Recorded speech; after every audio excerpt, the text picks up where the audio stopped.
Madame, Monsieur, bonjour. Très heureuse de vous retrouver en ce lundi 3 avril pour démarrer ensemble une nouvelle semaine d'actualité juridique. À la une, un PSE doit prendre en compte les risques psychosociaux, contrôle fiscal et taux de l'usure au 1er avril 2023.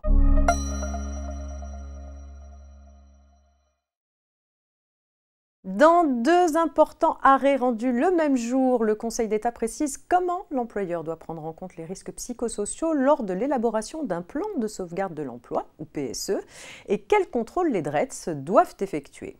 Pour le Conseil d'État, l'employeur doit en premier lieu respecter son obligation de prévention des RPS lorsqu'il procède à l'information et à la consultation du CSE en leur adressant, en même temps que la convocation à la première réunion, des éléments relatifs à l'identification et à l'évaluation des conséquences de la réorganisation de l'entreprise sur la santé ou la sécurité des travailleurs, ainsi que, en présence de telles conséquences, les actions arrêtées pour les prévenir et en protéger les travailleurs. En outre, lorsque la réorganisation présente des risques pour la santé ou la sécurité des travailleurs, l'employeur doit arrêter des actions précises et concrètes pour y remédier dans le cadre du PSE. L'administration devra s'assurer que l'employeur, lors de l'élaboration du PSE, a bien respecté son obligation de prévention des risques et de protection de la santé.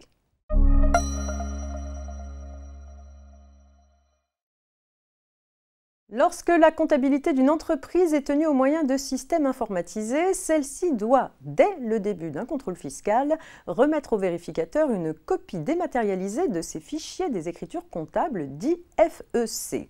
Si elle ne le fait pas, elle encourt une amende de 5 000 €. Même si le contrôle porte sur 2 exercices, l'administration fiscale ne peut pas infliger cette amende 2 fois. Seule une amende de 5 000 € est due pour l'ensemble de la période vérifiée.